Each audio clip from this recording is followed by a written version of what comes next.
जय श्री बालाजी महाराज। श्री शिवाय नमस्तुभ्यम। ईश्वर की कृपा आप सब पर बनी रहे। वृषभ राशि, बात करते हैं फरवरी 2024। ये समय क्या कुछ लेकर आया है वृषभ राशि के जातकों के जीवन में। फरवरी 2024 यह महीना आपके लिए औसत रूप से फलदायक साबित हो सकता है। राशि स्वामी शुक्र मंगल के साथ महीने की शुरुआत में आपके अष्टम भाव में रहकर स्वास्थ्य संबंधी समस्याओं को थोड़ा जन्म दे सकते हैं। अत्यधिक भोग विलास की प्रवृत्ति रखने वाले लोगों के लिए थोड़ी समस्या बन सकती है। धन हानि होने के भी योग हैं। हालांकि दूसरी तरफ आर्थिक स्थिति बढ़िया भी होगी, क्योंकि अन्य ग्रह आपको आर्थिक रूप से मजबूत करने में सहायक रहेंगे। करियर के लिए समय अनुकूल रहेगा, लेकिन व्यापार में उतार चढ़ाव आपको साफ दिखाई देंगे। वैवाहिक जीवन के लिए यह महीना उतार चढ़ाव भरा रहेगा, जबकि प्रेम संबंधों में कुछ समय के लिए रुकावट आ सकती है। आइए विस्तार से बात करें। सबसे पहले बात करते हैं आपके कार्य क्षेत्र के बारे में। करियर की दृष्टि से यह महीना बहुत मेहनत करने वाला रहने वाला है, क्योंकि दशम भाग में आपके ही राशि के शनि महाराज आपसे बहुत मेहनत कराएंगे। आपकी जी तोड़ मेहनत आपको करनी पड़ेगी, पर ये मानकर चले कि कार्य क्षेत्र में आपको सफलता भी अच्छी मिलेगी। मेहनत का फल मिलेगा। छठे भाग में स्वामी शुक्र महाराज अष्टम भाग के मंगल के साथ विराजमान है, जिससे आपके विरोधी आपको परेशान करने की कोशिश करेंगे। आपको किसी की बातों पर ध्यान नहीं देना है, केवल और केवल अपने काम पर ध्यान देना है।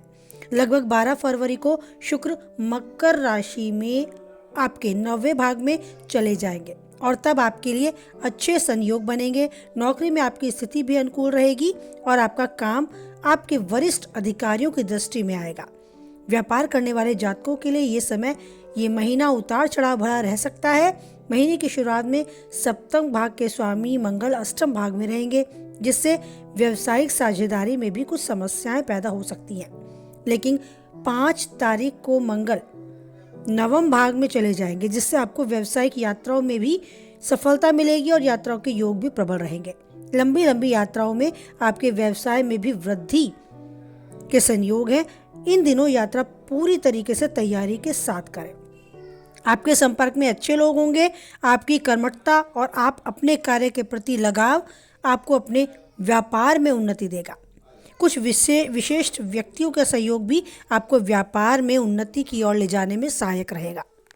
स्वास्थ्य की दृष्टि से ध्यान दें तो स्वास्थ्य में भी कुछ प्रतिकूल प्रभाव आपको देखने को मिल सकते हैं। पंचम भाग में केतु महाराज की उपस्थिति, द्वादश भाग में देव गुरु बृहस्पति विराजमान, तो स्वास्थ्य की दृष्टि से थोड़ा सा अनुकूल कम पाएंगे आप अपने आप को। इसके अतिरिक्त महीने की शुरुआत में ही मंगल और शुक्र दोनों ही एक साथ आपके अष्टम भाव में विराजमान रहकर आपको शारीरिक पीड़ा पहुंचा सकते हैं। एक बात का विशेष रूप से आपको ध्यान देने की आवश्यकता है। अत्यधिक भौतिकवादी या भोग विलास से युक्त विचारों या आचरणों से दूर रहें। इससे आपको गुप्त परेशानियां भी, समस्याएं भी पैदा हो सकती हैं। आपको एड़ी के दर्द की शिकायत भी हो सकती है और पेट में खराबी भी आपको पीड़ित कर सकती है। इन समस्याओं के प्रति सतर्क रहें। आवश्यक होने पर चिकित्सीय उपयोग जरूर कराएं। अपने उपचार के लिए जरूर कदम उठाएं। लापरवाही बिल्कुल भी ना बरतें। आपके प्रेमी और वैवाहिक जीवन के विषय में बात करें तो यदि आप प्रेम संबंध में हैं तो महीने की शुरुआत में केतु महाराज आपके पंचम भाग में विराजमान होकर प्रेम संबंध में थोड़ी दरार डालने का काम कर सकते हैं। आपको आपके प्रियतम के मोह में थोड़ी कम दिलचस्पी रह सकती है, यानी कि अट्रैक्शन जो है वो भंग हो सकता है।